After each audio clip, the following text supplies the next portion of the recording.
Hello everybody, this is Kate of the Library Whispers, and today I'm going to read you a Sherlock Holmes story. This is from the memoirs of Sherlock Holmes and is titled Silver Blaze.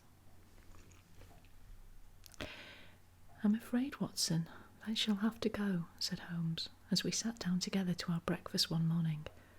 Go? Where to? To Dartmoor, to King's Pyland. I was not surprised. Indeed, my only wonder was that he had not already been mixed up in this extraordinary case, which was one topic of conversation through the length and breadth of England. For a whole day my companion had rambled about the room, with his chin upon his chest and his brows knitted, charging and recharging his pipe with the strongest black tobacco, and absolutely deaf to any of my questions or remarks. Fresh editions of every paper had been sent up by our newsagent, only to be glanced over and tossed down into a corner. Yet silent as he was, I knew perfectly well what it was over when he was brooding. There was but one problem before the public which could challenge his powers of analysis, and that was the singular disappearance of the favourite for the Wessex Cup, and the tragic murder of its trainer. When, therefore, he suddenly announced his intention of setting out for the scene of the drama, it was only what I had both expected and hoped for. I should be most happy to go down with you if I should not be in the way, said I. My dear Watson, you would confer a great favour upon me by coming, and I think that your time will not be misspent, for there are points about the case which promise to make it an absolutely unique one. We have, I think, just time to catch our train at Paddington, and I will go further into the matter upon our journey. You would oblige me by bringing with you your excellent field glasses. And so it happened that an hour or so later I found myself in the corner of a first-class carriage, flying along en route for Exeter, while Sherlock Holmes, with his sharp, eager face framed in his ear-flapped travelling cap, dipped rapidly into the bundle of fresh papers which he had procured at Paddington. We had left Reading far behind us before he thrust the last one of them under the seat and offered me his cigar case. We are going well, said he, looking out the window and glancing at his watch. Our rate at present is 53.5 miles an hour. I have not observed the quarter-mile posts, said I. Nor have I. But the telegraph posts upon this line are 60 yards apart, and the calculation is a simple one. I presume that you have looked into this matter of the murder of John Straker and the disappearance of Silver Blaze. I have seen what the Telegraph and the Chronicle have to say. It is one of those cases where the art of the reasoner should be used rather for the sifting of details than for the acquiring of fresh evidence. The tragedy has been so uncommon, so complete, and of such personal importance to so many people, that we are suffering from a plethora of surmise, conjecture, and hypothesis. The difficulty is to detach the framework of fact, of absolute, undeniable fact, from the embellishments of theorists and reporters. Then, having established ourselves upon this sound basis, it is our duty to see what inferences may be drawn, and what are the special points upon which the whole mystery turns. On Tuesday evening I received telegrams from both Colonel Ross, the owner of the horse, and from Inspector Gregory, who is looking after the case, inviting my cooperation. Tuesday evening, I exclaimed, and this is Thursday morning. Why didn't you go down yesterday? Because I made a blunder, my dear Watson, which is, I am afraid, a more common occurrence than any one would think, who only knew me through your memoirs. The fact is that I could not believe it possible that the most remarkable horse in England could long remain concealed, especially in so sparsely inhabited a place as the north of Dartmoor. From hour to hour yesterday I expected to hear that he had been found, and that his abductor was the murderer of John Straker. When, however, another morning had come, and I found that beyond the arrest of young Fitzroy Simpson nothing had been done, I felt that it was time for me to take action. Yet in some ways I feel that yesterday has not been wasted. You have formed a theory, then? At least I have got a grip of the essential facts of the case. I shall enumerate them to you, for nothing clears up a case so much as stating it to another person, and I can hardly expect your cooperation if I do not show you the position from which we start. I lay back against the cushions, puffing at my cigar, while Holmes, leaning forward, with his long, thin forefinger, checking off the points upon the palm of his left hand, gave me a sketch of the events which had led to our journey. Silver Blaze, said he, is from the Summermead stock, and holds as brilliant a record as his famous ancestor. He is now in his 5th year, and has brought in turn each of the prizes of the turf to Colonel Ross, his fortunate owner. Up to the time of the catastrophe, he was the first favourite for the Wessex Cup, the betting being 3-1 on him. He has always, however, been a prime favourite with the racing public, and has never yet disappointed them, so that even at those odds, enormous sums of money have been laid upon him. It is obvious, therefore, that there were many people who had the strongest interest in preventing Silver Blaze from being there at the fall of the flag next Tuesday. The fact was, of course, appreciated at King's Pyland, where the Colonel's training stable is situated. Every precaution was taken to guard the favourite. The trainer, John Straker, is a retired jockey who rode in Colonel Ross's colours before he became too heavy for the weighing chair. He has served the Colonel for 5 years as jockey and for 7 as trainer, and has always shown himself to be a zealous and honest servant.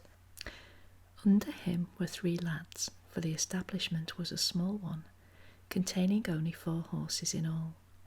One of these lads sat up each night in the stable, while the others slept in the loft. All 3 bore excellent characters. John Straker, who is a married man, lived in a small villa about 200 yards from the stables. He has no children, keeps 1 maidservant, and is comfortably off. The country round is very lonely, but about half a mile to the north there is a small cluster of villas, which have been built by a Tavistock contractor for the use of invalids, and others who may wish to enjoy the pure Dartmoor air. Tavistock itself lies 2 miles to the west, while across the moor, also about 2 miles distant, is the larger training establishment of Mappleton, which belongs to Lord Backwater, and is managed by Silas Brown. In every other direction, the moor is a complete wilderness, inhabited only by a few roaming gypsies. Such was the general situation last Monday night, when the catastrophe occurred. On that evening the horses had been exercised and watered as usual, and the stables were locked up at 9 o'clock. 2 of the lads walked up to the trainer's house, where they had supper in the kitchen, while the third, Ned Hunter, remained on guard. At a few minutes after 9, the maid, Edith Baxter, carried down to the stables his supper, which consisted of a dish of curried mutton. She took no liquid, as there was a water tap in the stables, and it was the rule that the lad on duty should drink nothing else. The maid carried a lantern with her, as it was very dark, and the path ran across the open moor. Edith Baxter was within 30 yards of the stables when a man appeared out of the darkness and called to her to stop. As he stepped into the circle of yellow light thrown by the lantern, she saw that he was a person of gentlemanly bearing, dressed in a grey suit of tweeds with a cloth cap. He wore gaiters and carried a heavy stick with a knob to it. She was most impressed, however, by the extreme pallor of his face and by the nervousness of his manner. His age, she thought, would be rather over 30 than under it. "Can you tell me where I am?" he asked. "I had almost made up my mind to sleep on the moor when I saw the light of your lantern." "You are close to King's Pyland training stables," said she. "Oh, indeed, what a stroke of luck!" he cried. "I understand that a stable boy sleeps there alone every night. Perhaps that is his supper which you are carrying to him. Now I am sure that you would not be too proud to earn the price of a new dress, would you?" He took a piece of white paper, folded up out of his waistcoat pocket. "See that the boy has this tonight, and you shall have the prettiest frock that money can buy." She was frightened by the earnestness of his manner, and ran past him to the window, through which she was accustomed to hand the meals. It was already opened, and Hunter was seated at the small table inside. She had begun to tell him of what had happened when the stranger came up again. "Good evening," said he, looking through the window. "I wanted to have a word with you." The girl had sworn that as he spoke, she noticed the corner of the little paper packet protruding from his closed hand. "What business have you here?" asked the lad. "It's business that may put something into your pocket," said the other. "You've 2 horses in from the Wessex Cup, Silver Blaze and Bayard. Let me have the straight tip, and you won't be a loser. Is it a fact that at the weights Bayard could give the other 100 yards in 5 furlongs, and that the stable have put their money on him?" "So you're one of those damned touts," cried the lad. "I'll show you how we serve them in King's Pyland." He sprang up and rushed across the stable to unloose the dog. The girl fled away to the house, but as she ran she looked back and saw that the stranger was leaning through the window. A minute later, however, when Hunter rushed out with the hound, he was gone, and though he ran all round the buildings, he failed to find any trace of him. "One moment," I asked. "Did the stable boy, when he ran out with the dog, leave the door unlocked behind him?" "Excellent, Watson, excellent," murmured my companion.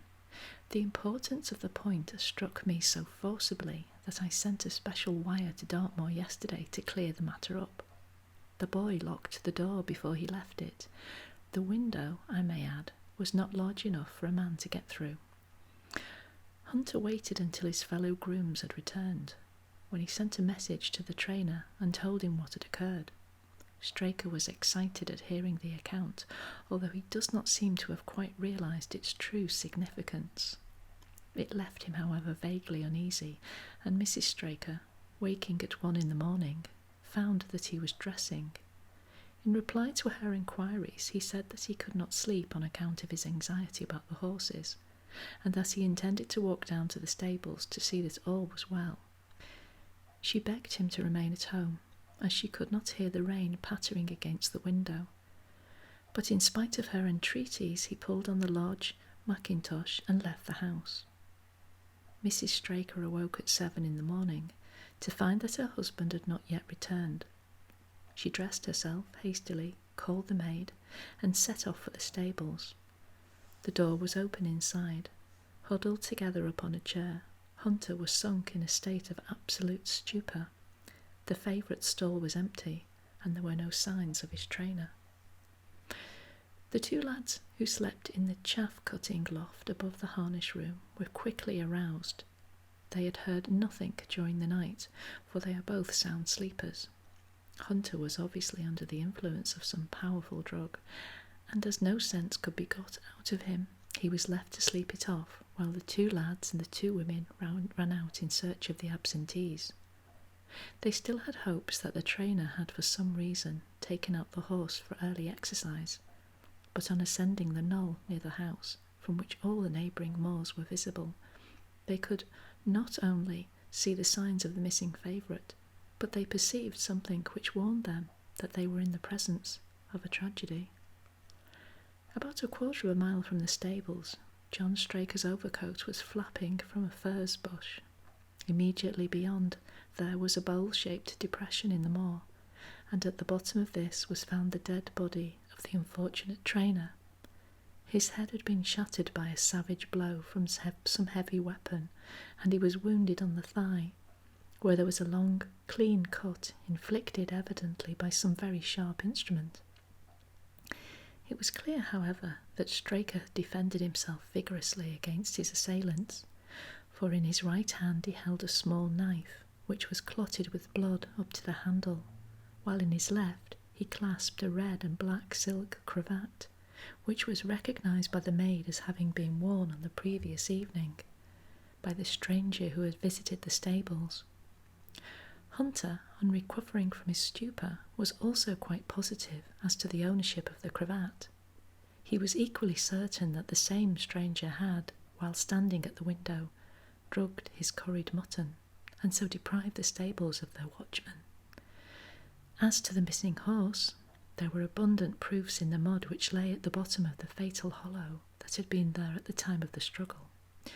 But from that morning he has disappeared, and although a large reward has been offered, and all the gypsies of Dartmoor are on the alert, no news has come of him. Finally, an analysis has shown that the remains of the supper left by the stable boy contain an appreciate quantity of powdered opium, while the people at the house partook of the same dish on the same night without any ill effect. Those are the main facts of the case, stripped of all surmise, and stated as baldly as possible. I shall now recapitulate what the police have done in the matter. Inspector Gregory, to whom the case has been committed, is an extremely competent officer. Were he but gifted with imagination, he might rise to great heights in his profession. On his arrival, he promptly found and arrested the man upon whom suspicion naturally rested. There was little difficulty in finding him, for he inhabited one of those villas which I have mentioned. His name, it appears, was Fitzroy Simpson. He was a man of excellent birth and education, who had squandered a fortune upon the turf, and who lived now by doing a little quiet and genteel bookmaking in the sporting clubs of London. An examination of his betting book shows that bets to the amount of £5,000 had been registered by him against the favourite. On being arrested, he volunteered that statement that he had come down to Dartmoor in the hope of getting some information about the King's Pyland horses, and also about Desborough, the second favourite, which was in charge of Silas Brown at the Mappleton stables.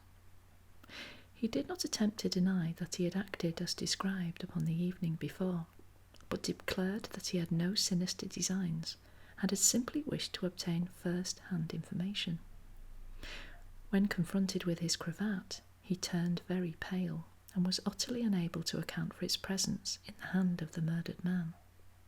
His wet clothing showed that he had been out in the storm of the night before, and his stick, which was a Penang lawyer weighted with lead, was just such a weapon as might, by repeated blows, have inflicted the terrible injuries to which the trainer had succumbed.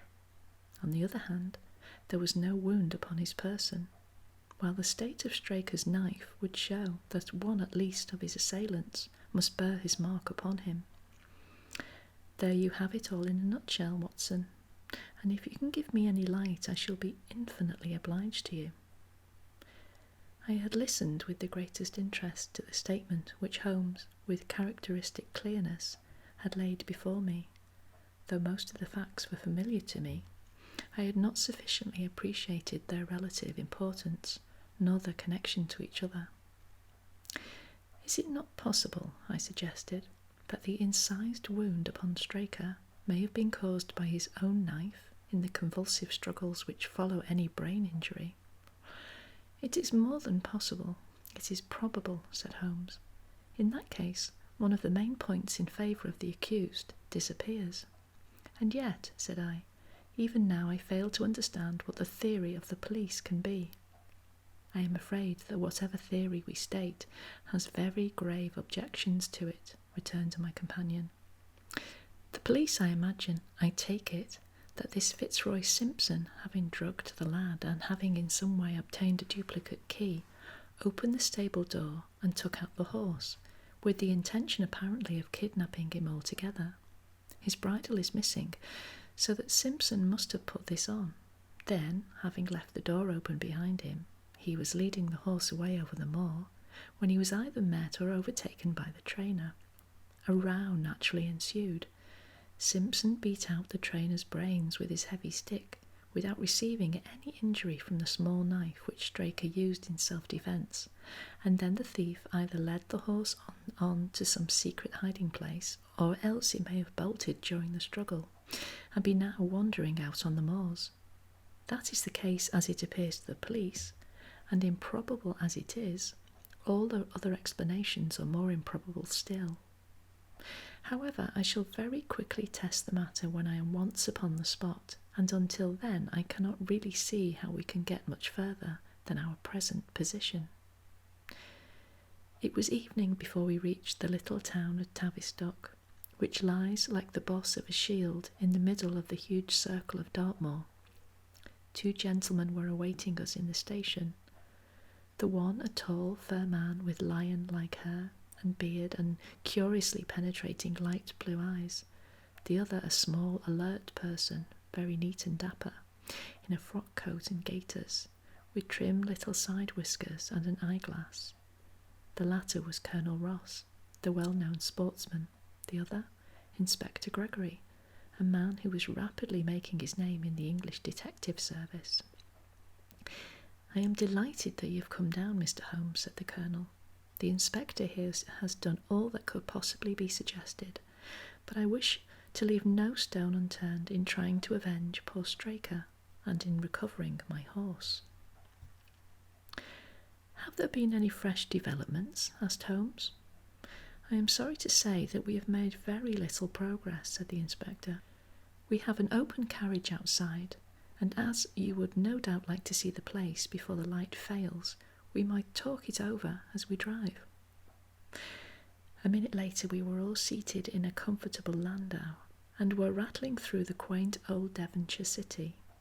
Inspector Gregory was full of his case, and poured out a stream of remarks, while Holmes threw in an occasional question or interjection. Colonel Ross leaned back, with his arms folded and his hat tilted over his eyes, while I listened with interest to the dialogue of the 2 detectives. Gregory was formulating his theory, which was almost exactly what Holmes had foretold in the train. "The net is drawn pretty close round Fitzroy Simpson," he remarked, "and I believe myself that he is our man. At the same time I recognise that the evidence is purely circumstantial, and that some new development may upset it. How about Straker's knife?" "We have quite come to the conclusion that he wounded himself in his fall. My friend Dr. Watson made that suggestion to me as we came down. If so, it would tell against this man Simpson. Undoubtedly, he has neither a knife nor any sign of a wound. The evidence against him is certainly very strong. He had a great interest in the disappearance of the favourite. He lies under suspicion of having poisoned the stable boy. He was undoubtedly out in the storm. He was armed with a heavy stick, and his cravat was found in the dead man's hand. I really think we have enough to go before a jury." Holmes shook his head. "A clever counsel would tear it all to rags," said he. "Why should he take the horse out of the stable? If he wished to injure it, why could he not do it there? Has a duplicate key been found in his possession? What chemist sold him the powdered opium? Above all, where could he, a stranger to the district, hide a horse, and such a horse as this? What is his own explanation as to the paper which he wished the maid to give to the stable boy?" "He says that it was a £10 note. One was found in his purse. But your other difficulties are not so formidable as they seem. He is not a stranger to the district. He has twice lodged at Tavistock in the summer. The opium was probably brought from London. The key, having served its purpose, will be hurled away. The horse may be at the bottom of one of the pits or old mines upon the moor. What does he say about the cravat? He acknowledges that it is his, and declares that he has lost it. But a new element has been introduced into the case, which may account for his leading the horse from the stable." Holmes pricked up his ears. "We have found traces which show that a party of gypsies encamped on Monday night within a mile of the spot where the murder took place. On Tuesday they were gone. Now, presuming that there was some understanding between Simpson and these gypsies, might he not have been leading the horse to them when he was overtaken, and may they not have him now? It is certainly possible. The moor is being scoured for these gypsies. I have also examined every stable and outhouse in Tavistock, and for a radius of 10 miles. There is another training stable quite close, I understand." "Yes, and that is a factor which we must certainly not neglect. As Desborough, their horse, was second in the betting, they had an interest in the disappearance of the favourite. Silas Brown, the trainer, is known to have had large bets upon the event, and he was no friend to poor Straker. We have, however, examined the stables, and there is nothing to connect him with the affair. And nothing to connect this man Simpson with the interests of the Mappleton stables. Nothing at all. Holmes leaned back in the carriage, and the conversation ceased. A few minutes later our driver pulled up at a neat little red brick villa with overhanging eaves, which stood by the road. Some distance off, across a paddock, lay a long grey tiled outbuilding. In every other direction the low curves of the moor, bronze-coloured from the fading ferns, stretched away to the skyline, broken only by the steeples of Tavistock, and by a cluster of houses away to the westward, which marked the Mappleton stables. We all sprang out with the exception of Holmes, who continued to lean back with his eyes fixed upon the sky in front of him, entirely absorbed in his own thoughts. It was only when I touched his arm that he roused himself with a violent start and stepped out of the carriage. "Excuse me," said he, turning to Colonel Ross, who had looked at him in some surprise. "I was daydreaming." There was a gleam in his eyes and a suppressed excitement in his manner, which convinced me, used as I was to his ways, that his hand was upon a clue, though I could not imagine where he had found it. "Perhaps you would prefer at once to go to the scene of the crime, Mr. Holmes," said Gregory.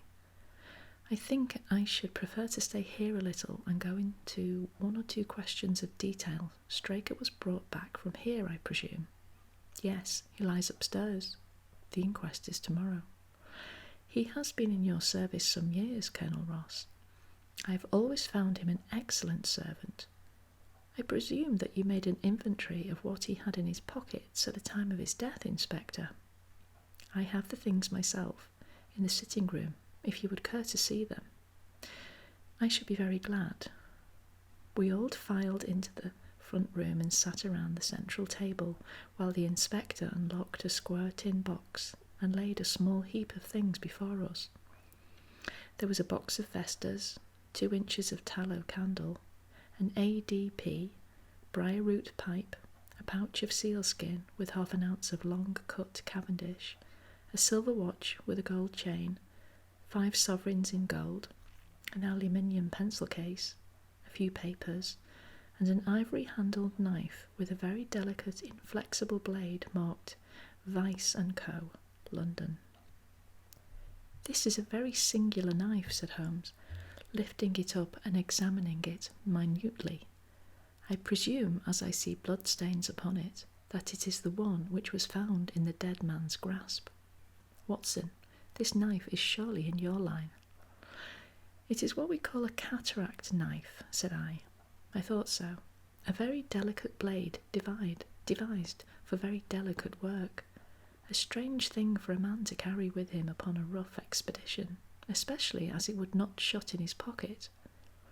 The tip was guarded by a disc of cork, which we found beside his body," said the inspector. "His wife tells us that the knife had lain upon the dressing-table, and that he had picked it up as he left the room. It was a poor weapon, but perhaps the best that he could lay his hands on at the moment." "Very possible. How about these papers?" 3 of them are receipted hay dealers' accounts. One of them is a letter of instructions from Colonel Ross. The other is a milliner's account for £37.15, made out by Madame Lazuri of Bond Street to William Derbyshire. Mrs. Straker tells us that Derbyshire was a friend of her husband's, and that occasionally his letters were addressed here. "Madame Derbyshire had somewhat expensive tastes," remarked Holmes, glancing down the account. 22 guineas is rather heavy for a single costume. However, there appears to be nothing more to learn, and we may now go down to the scene of the crime." As we emerged from the sitting-room, a woman who had been waiting in the passage took a step forward and laid her hand upon the inspector's sleeve. Her face was haggard and thin and eager, stamped with the print of a recent horror. "Have you got them? Have you found them?" she panted. "No, Mrs. Straker, but Mr. Holmes here has come from London to help us, and we shall do all that is possible." "Surely I met you in Plymouth at a garden party some little time ago, Mrs. Straker," said Holmes. "No, sir, you are mistaken." "Dear me, why, I could have sworn to it. You wore a costume of dove-coloured silk with ostrich feather trimming. I never had such a dress, sir, answered the lady. Ah, that quite settles it, said Holmes. And with an apology he followed the inspector outside. A short walk across the moor took us to the hollow in which the body had been found. At the brink of it was the furze bush upon which the coat had been hung. There was no wind that night, I understand, said Holmes. None, but very heavy rain. In that case, the overcoat was not blown against the furze bush, but placed there. Yes, it was laid across the bush. You fill me with interest. I perceive that the ground has been trampled up a good deal. No doubt many feet have been here since Monday night. A piece of matting has been laid here at the side, and we have all stood upon that.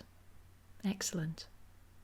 In this bag I have one of the boots which Straker wore, one of Fitzroy Simpson's shoes, and a cast horseshoe of silver blaze.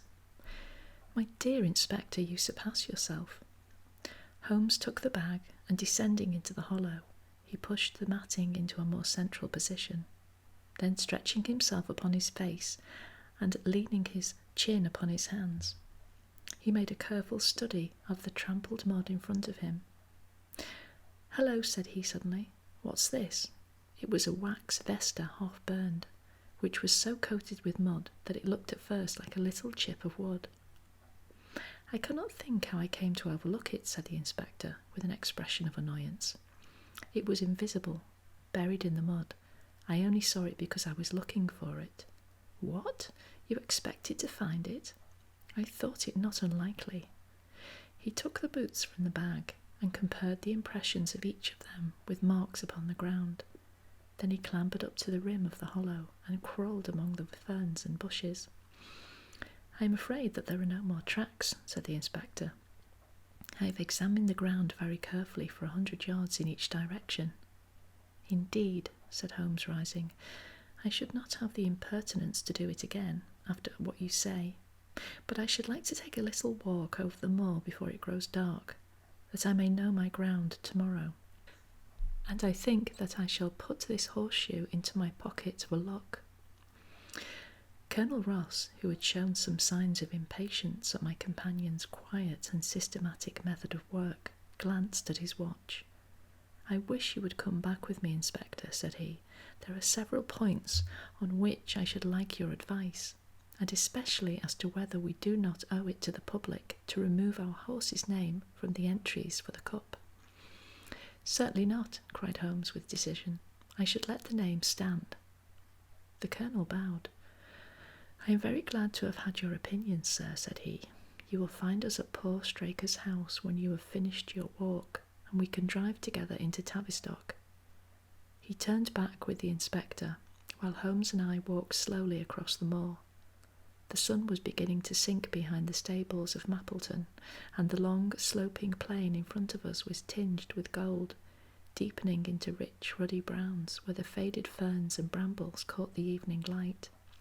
But the glories of the landscape were all wasted upon my companion, who was sunk in the deepest thought. It's this way, Watson, said he at last. We may leave the question of who killed John Straker for the instant, and confine ourselves to finding out what has become of the horse. Now, supposing that he broke away during or after the tragedy, where could he have got to? The horse is a very gregarious creature. If left to himself, his instincts would have been either to return to King's Pyland or go over to Mappleton. Why should he run wild upon the moor? He would surely have been seen by now. And why should gypsies kidnap him? These people always clear out when they hear of trouble, for they do not wish to be pestered by the police. They could not hope to sell such a horse. They would run a great risk and gain nothing by taking him. Surely that is clear. Where is he then? I have already said that he must have gone to King's Pyland or to Mappleton. He is not at King's Pyland, therefore he is at Mappleton. Let us take that as a working hypothesis and see what it leads us to. This part of the moor, as the inspector remarked, is very hard and dry, but it falls away towards Mappleton, and you can see from here that there is a long hollow over yonder, which must have been very wet on Monday night. If our supposition is correct, then the horse must have crossed that, and there is the point where we should look for his tracks. We had been walking briskly during this conversation, and a few more minutes brought us to the hollow in question. At Holmes' request, I walked down the bank to the right and he to the left, but I had not taken 50 paces before I heard him give a shout and saw him waving his hand to me.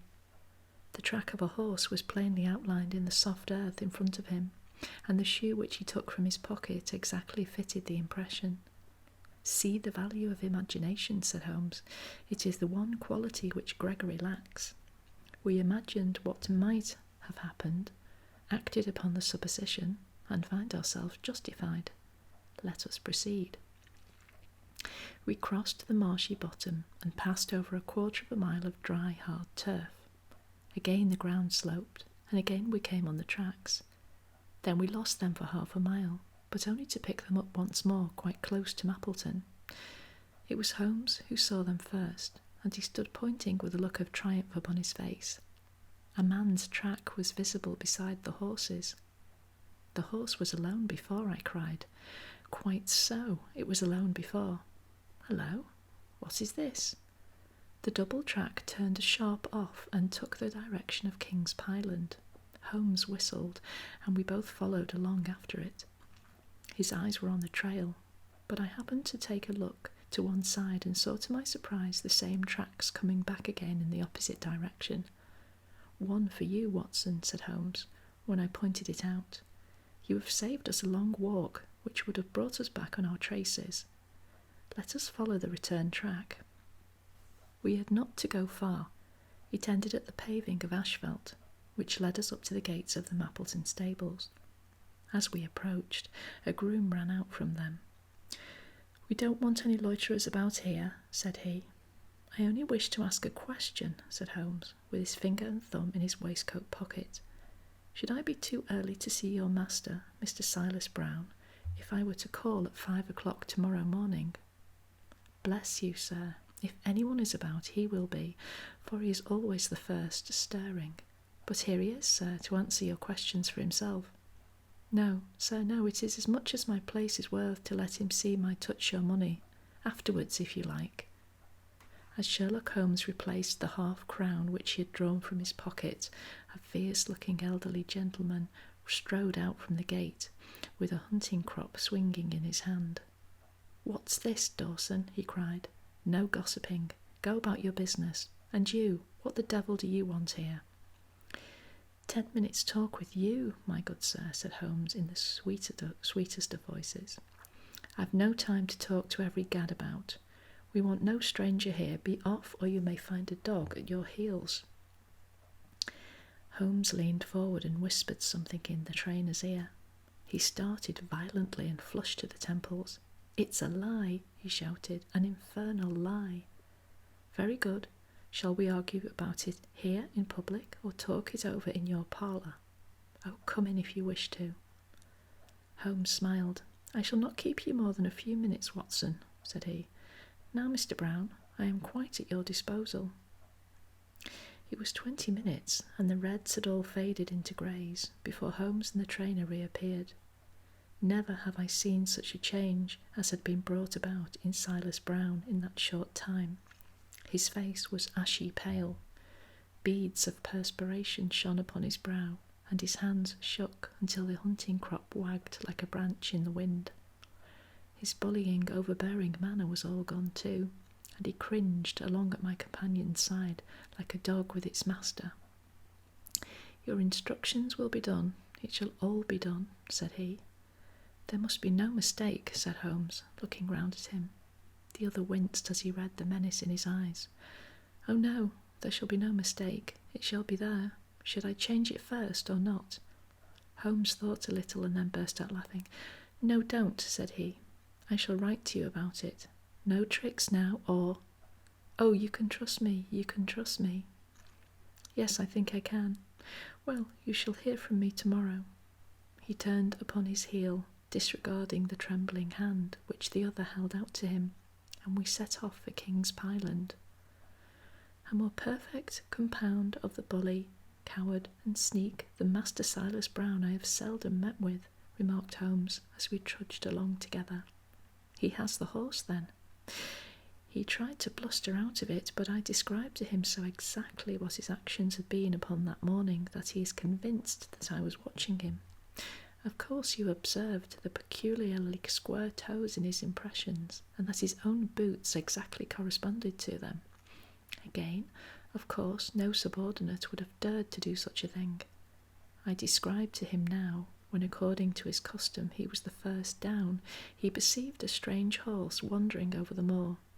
How he went out to it, and his astonishment at recognising, from the white forehead which has given the favourite its name, that chance had put in his power the only horse which could beat the one upon which he had put his money. Then I described how his first impulse had been to lead him back to King's Pyland, and how the devil had shown him how he could hide the horse until the race was over, and how he had led it back and concealed it at Mappleton. When I told him every detail, he gave it up and thought only of saving his own skin. But his stables had been searched. Oh, and an old horse-faker like him has many a dodge. But you are not afraid to leave the horse in his power now, since he has every interest in injuring it. My dear fellow, he will guard it as the apple of his eye. He knows that his only hope of mercy is to produce it safe. Colonel Ross did not impress me as a man who would be likely to show much mercy in any case. The matter does not rest with Colonel Ross. I follow my own methods, and tell as much or as little as I choose. That is the advantage of being unofficial. I don't know whether you observed it, Watson, but the Colonel's manner has been just a trifle cavalier to me. I am inclined now to have a little amusement at his expense. Say nothing to him about the horse. Certainly not without your permission. And of course this is all quite a minor point compared to the question of who killed John Straker. And you will devote yourself to that? On the contrary, we both go back to London by the night train. I was thunderstruck by my friend's words. We had only been a few hours in Devonshire, and that he should give up an investigation which he had begun so brilliantly was quite incomprehensible to me. Not a word more could I draw from him until we were back at the trainer's house. The Colonel and the Inspector were awaiting us in the parlour. My friend and I returned to town by the night express, said Holmes. We have had a charming little breath of your beautiful Dartmoor air. The Inspector opened his eyes, and the Colonel's lip curled in a sneer. So you despair of arresting the murderer of poor Straker, said he. Holmes shrugged his shoulders. There are certainly grave difficulties in the way, said he. I have every hope, however, that your horse will start upon Tuesday, and I beg that you will have your jockey in readiness. Might I ask for a photograph of Mr. John Straker? The Inspector took one from an envelope and handed it to him. My dear Gregory, you anticipate all my wants. If I might ask you to wait here for an instant, I have a question which I should like to put to the maid. I must say that I am rather disappointed in our London consultant, said Colonel Ross bluntly, as my friend left the room. I do not see that we are any further than we came. At least you have his assurance that your horse will run, said I. Yes, I have his assurance, said the Colonel with a shrug of his shoulders. I should prefer to have the horse. I was about to make some reply in defence of my friend when he entered the room again. Now, gentlemen, said he, I am quite ready for Tavistock. As we stepped into the carriage, one of the stable lads held the door open for us. A sudden idea seemed to occur to Holmes, for he leaned forward and touched the lad upon the sleeve. You have a few sheep in the paddock, he said. Who attends to them? I do, sir. Have you noticed anything amiss with them of late? Well, sir, not of much account, but 3 of them have gone lame, sir. I could see that Holmes was extremely pleased, for he chuckled and rubbed his hands together. A long shot, Watson, a very long shot, said he, pinching my arm. Gregory, let me recommend to your attention this singular epidemic upon the sheep. Drive on, coachman. Colonel Ross still wore an expression which showed the poor opinion which he had formed of my companion's ability. but I saw by the inspector's face that his attention had been keenly aroused. "You consider that to be important?" he asked. "Exceedingly so. Is there any point to which you would wish to draw my attention?" "To the curious incident of the dog in the night time." "The dog did nothing in the night time. That was the curious incident," remarked Sherlock Holmes. 4 days later, Holmes and I were again in the train, bound for Winchester to see the race for the Wessex Cup. Colonel Ross met us by appointment outside the station, and we drove in his drag to the course beyond the town. His face was grave, and his manner was cold in the extreme. "I have seen nothing of my horse," said he. "I suppose that you would know him when you saw him?" asked Holmes.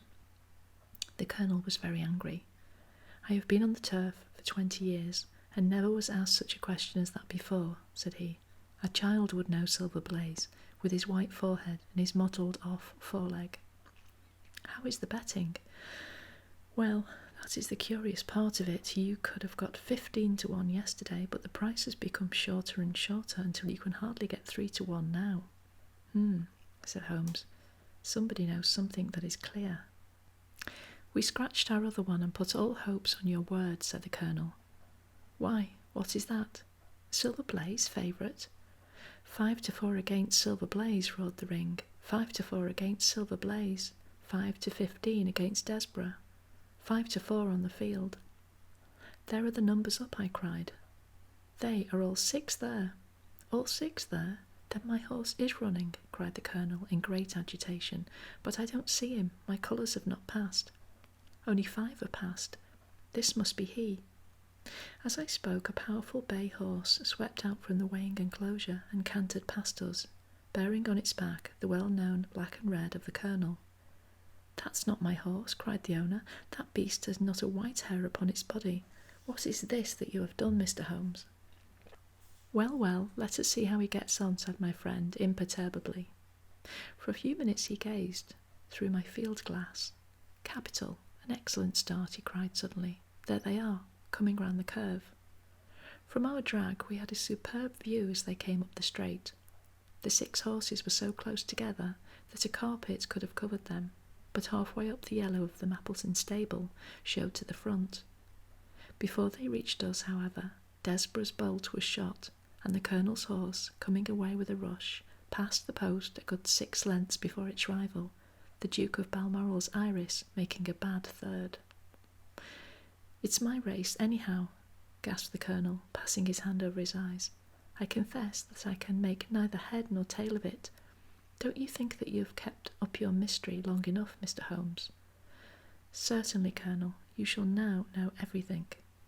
Let us all go round and have a look at the horse together. Here he is," he continued, as we made our way into the weighing enclosure, where only owners and their friends find admittance. "You have only to wash his face and his leg in spirits of wine, and you will find that he is the same old Silver Blaze as ever. You take my breath away. I found him in the hands of a faker, and took the liberty of running him just as he was sent over." "My dear sir, you have done wonders. The horse looks very fit and well. It never went before in its life. I owe you 1,000 apologies for having doubted your ability. You have done me a great service by recovering my horse. You would do me a greater still if you could lay your hands on the murderer of John Straker." "I have done so," said Holmes quietly. The Colonel and I stared at him in amazement. "You have got him? Where is he, then?" "He is here." "Here? Where?" "In my company at the present moment." The Colonel flushed angrily. "I quite recognise that I am under obligations to you, Mr. Holmes," said he, "but I must regard what you have just said as either a very bad joke or an insult." Sherlock Holmes laughed. "I assure you that I have not associated you with the crime, Colonel," said he. "The real murderer is standing immediately behind you." He stepped past and laid his hand upon the glossy neck of the thoroughbred. "The horse?" cried both the Colonel and myself. "Yes, the horse, and it may lessen his guilt if I say that it was done in self-defence, and that John Straker was a man who was entirely unworthy of your confidence. But there goes the bell. and as I stand to win a little on this next race, I shall defer a lengthy explanation until a more fitting time. We had the corner of a Pullman car to ourselves that evening as we whirled back to London, and I fancy that the journey was a short one to Colonel Ross as well as to myself, as we listened to our companion's narrative of the events which had occurred at the Dartmoor training stables upon the Monday night, and the means by which he had unravelled them. "I confess," said he, "that any theories which I had formed from the newspaper reports were entirely erroneous, and yet there were indications there, had they not been overlaid by other details which concealed their true import. I went to Devonshire with the conviction that Fitzroy Simpson was the true culprit, although of course I saw that the evidence against him was by no means complete. It was while I was in the carriage, just as we reached the trainer's house, that the immense significance of the curried mutton occurred to me. You may remember that I was distrait, and remained sitting after all had alighted. I was marvelling in my own mind how I could possibly have overlooked so obvious a case.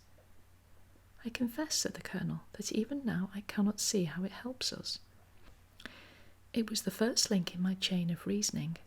Powdered opium is by no means tasteless. The flavour is not disagreeable, but it is perceptible. Were it mixed with any ordinary dish, the eater would undoubtedly detect it, and would probably eat no more. A curry was exactly the medium which would disguise this taste. By no possible supposition could this stranger, Fitzroy Simpson, have caused curry to be served in the trainer's family that night, and it is surely too monstrous a coincidence to suppose that he happened to come along with powdered opium upon the very night when a dish happened to be served which would disguise the flavour. That is unthinkable. Therefore Simpson becomes eliminated from the case, and our attention centres upon Straker and his wife, the only two people who could have chosen curried mutton for supper that night. The opium was added after the dish was set aside for the stable boy, for the others had the same for supper with no ill effects. Which of them, then, had access to that dish without the maid seeing them? Before deciding that question, I had grasped the significance of the silence of the dog, for one true inference invariably suggests others. The Simpson incident had shown me that a dog was kept in the stables, and yet, though some one had been in and had fetched out a horse, he had not barked enough to arouse the two lads in the loft. Obviously, the midnight visitor was someone whom the dog knew well. I was already convinced, or almost convinced, that John Straker went down to the stables in the dead of night and took out Silver Blaze. For what purpose? For a dishonest one, obviously, or why should he drug his own stable boy? And yet I was at a loss to know why. There have been cases before now, where trainers have made sure of great sums of money by laying against their own horses, through agents, and then preventing them from winning by fraud. Sometimes it is a pulling jockey, sometimes it is some surer and subtler means. What was it here? I hoped that the contents of his pockets might help me to form a conclusion. And they did so. You cannot have forgotten the singular knife which was found in the dead man's hand, a knife which certainly no sane man would choose for a weapon. It was, as Dr. Watson told us, a form of knife which is used for the most delicate operations known in surgery, and it was to be used for a delicate operation that night. You must know, with your wide experience of turf matters, Colonel Ross, that it is possible to make a slight nick upon the tendons of a horse's ham, and to do it subcutaneously, so as to leave absolutely no trace. A horse so treated would develop a slight lameness, which would be put down to a strain in exercise or a touch of rheumatism, but never to foul play. "Villain! Scoundrel!" cried the Colonel. We have here the explanation of why John Straker wished to take the horse out onto the moor. So spirited a creature would have certainly roused the soundest of sleepers when it felt the prick of the knife. It was absolutely necessary to do it in the open air. "I have been blind," cried the Colonel. "Of course that was why he needed the candle and struck the match." "Undoubtedly. But in examining his belongings, I was fortunate enough to discover not only the method of the crime, but even its motives. As a man of the world, Colonel, you know that men do not carry other people's bills about in their pockets. We have most of us quite enough to do to settle our own. I at once concluded that Straker was leading a double life and keeping a second establishment. The nature of the bill showed that there was a lady in the case, and one who had expensive tastes. Liberal as you are with your servants, one can hardly expect that they can buy 20-guinea walking dresses for their ladies. I questioned Mrs. Straker as to the dress without her knowing it, and having satisfied myself that it had never reached her, I made a note of the milliner's address, and felt that by calling there with Straker's photograph, I could easily dispose of the mythical Derbyshire. From that time on, all was plain. Straker had led out the horse to a hollow where his light would be invisible. Simpson, in his flight, had dropped his cravat, and Straker had picked it up, with some idea, perhaps, that he might use it in securing the horse's leg. Once in the hollow, he had got behind the horse and had struck a light, but the creature, frightened at the sudden glare, and with the strange instinct of animals feeling that some mischief was intended, had lashed out, and the steel shoe had struck Straker full on the forehead. He had already, in spite of the rain, taken off his overcoat in order to do his delicate task, and so, as he fell, his knife gashed his thigh. Do I make it clear? "Wonderful," cried the Colonel, "wonderful! You might have been there." My final shot was, I confess, a very long one. It struck me that so astute a man as Straker would not undertake this delicate, tender nicking without a little practice. What could he practise on? My eyes fell upon the sheep, and I asked a question which, rather to my surprise, showed that my surmise was correct. When I returned to London, I called upon the milliner who had recognised Straker as an excellent customer of the name of Derbyshire, who had a very dashing wife with a strong partiality for expensive dresses. I have no doubt that this woman had plunged him over head and ears in debt, and so led him into this miserable plot. "You have explained all but one thing," cried the Colonel. "Where was the horse?" "Ah, it bolted, and was cared for by one of your neighbours. We must have an amnesty in that direction, I think. This is Clapham Junction, if I am not mistaken, and we shall be in Victoria in less than 10 minutes. If you care to smoke a cigar in our rooms, Colonel, I shall be happy to give you any other details which might interest you."